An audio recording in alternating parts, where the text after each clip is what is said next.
বাড়িতে থাকা চীনা বাদাম দিয়ে এই মিষ্টির রেসিপিটা বানিয়ে দেখতে পারেন। খুব কম সময় কম খরচে বানানো যায়, খেতেও বেশ ভালো হয়। আশা করি মিষ্টির রেসিপিটা আপনাদের খুবই ভালো লাগবে। শেষ পর্যন্ত দেখার জন্য আপনাদের কাছে অনুরোধ রইল। তো চলুন দারুণ স্বাদের বাদামের মিষ্টিগুলো বানানো শুরু করা যাক। নমস্কার, আমি রুমি। আপনাদের সবাইকে আবারও একটা দারুণ স্বাদের রেসিপিতে স্বাগত। প্রথমে একটা মিক্সির জার নিয়েছি, তার মধ্যে দিয়ে দিচ্ছি মেজারিং কাপের 1 কাপ চীনা বাদাম। আর এখানে আমি ভাজা চীনা বাদাম নিয়েছি, মানে দোকান থেকে যে ভাজা চীনা বাদামগুলো পাওয়া যায় সেইগুলোই নিয়েছি। মিক্সির জারের মধ্যে দিয়ে দিলাম, ঢাকনাটা বন্ধ করে বাদামগুলোকে ভালো করে গুঁড়ো করে নিতে হবে। চীনা বাদামগুলোকে খুব ভালো করে গুঁড়ো করে নিয়েছিলাম। একেবারে পাউডারের মতন গুঁড়ো করার দরকার নেই, একটু দানা দানা রেখে গুঁড়ো করতে হবে, এতে মিষ্টিটা খেতে অনেক বেশি ভালো লাগবে। এখন বাদামের গুঁড়োটা এক সাইডে রেখে দিয়েছি। আর এদিকে একটা কড়াইকে গ্যাসের ওভেনের উপরে বসিয়ে দিয়েছিলাম। কড়াইয়ের মধ্যে দিয়ে দিলাম মেজারিং কাপের 1 কাপ চিনি। এখানে 200 গ্রামের মতন চিনি আছে। আর আমি দিয়ে দিলাম ওই কাপের 1 কাপ জল। যতটা আমি চীনা বাদাম নিয়েছিলাম ঠিক ততটাই আমি চিনি নিয়েছি। খুব ভালো করে চিনিটা মিশিয়ে নিতে হবে, মেল্ট হওয়ার জন্য অপেক্ষা করতে হবে। প্রায় 2 মিনিট মিডিয়াম টু হাই ফ্লেমে রেখে দিয়েছিলাম, চিনিগুলো মেল্ট হয়ে গেছে। এখন ফ্লেমটা লোতে আছে। এবার আমি এর মধ্যে দিয়ে দিচ্ছি 10 টাকার গুঁড়ো দুধ।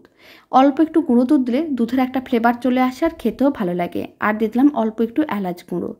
তারপরে লো ফ্লেমে খুব ভালো করে মিশিয়ে নিতে হবে, যাতে গুঁড়ো দুধটা দলা না পাকিয়ে যায়। গুঁড়ো দুধটা খুব ভালো করে মেশানো হয়ে গেছে। এখন আমি যে বাদামের গুঁড়োটা রেডি করে রেখেছিলাম সেই বাদামের গুঁড়োটা পুরোটাই একসঙ্গে দিয়ে দিতে হবে। আর লো ফ্লেমে খুব ভালো করে মিশিয়ে নিতে হবে, না হলে কিন্তু বাদামের গুঁড়োগুলো দলা পাকিয়ে যেতে পারে। খুব ভালো করে মেশানো হয়ে গেছে, ফ্লেমটা মিডিয়াম টু হাইতে করে দিলাম। এবার নাড়াচাড়া করে মিশ্রণটাকে ঘন করতে হবে। আর এই সময় ফ্লেমটা মিডিয়াম টু হাইতে করে দিতে হবে, কারণ খুব বেশি সময়ের প্রয়োজন পড়বে না। এখন আমি আপনাদের 3-4 মিনিট পরে দেখাচ্ছি। আপনারা দেখুন মিশ্রণটা বেশ ঘন হয়ে গেছে। এইভাবে আরও 5 থেকে 6 মিনিটের মতন রান্না করে নিতে হবে। মিশ্রণটা যত বেশি ঘন হবে মিষ্টিগুলো খেতে তত বেশি ভালো লাগবে। আবার একেবারে ঘন করা যাবে না, তাহলে মিষ্টিগুলো অনেক বেশি শক্ত হয়ে যেতে পারে। আরও 5 মিনিটের মতন রান্না করে নিয়েছিলাম, ফ্লেমটা মিডিয়াম টু হাইতেই ছিল। মিশ্রণটা বেশ ঘন হয়ে গেছে আর কড়াই থেকে আলাদা হয়ে যাচ্ছে, তার মানে বুঝে নিতে হবে মিশ্রণটা রেডি হয়ে গেছে।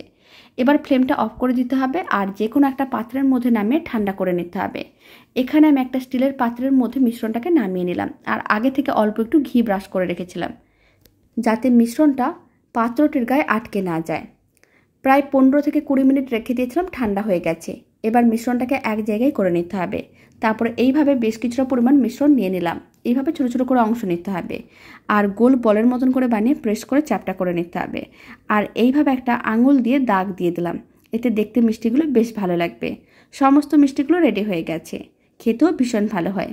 আর এই মিষ্টির রেসিপিটা ভালো লেগে থাকলে আপনারা যদি ফেসবুক থেকে রেসিপিটা দেখছেন পেজটিকে ফলো করে নেওয়ার অনুরোধ রইল। আর ইউটিউব থেকে দেখলে চ্যানেলটি সাবস্ক্রাইব করে নেওয়ার অনুরোধ রইল। তো চলুন ভিডিওটা আমি এখানে শেষ করছি। আপনারা সবাই ভালো থাকবেন, সুস্থ থাকবেন। আপনাদের সঙ্গে আবার নতুন রেসিপি নিয়ে দেখা হচ্ছে।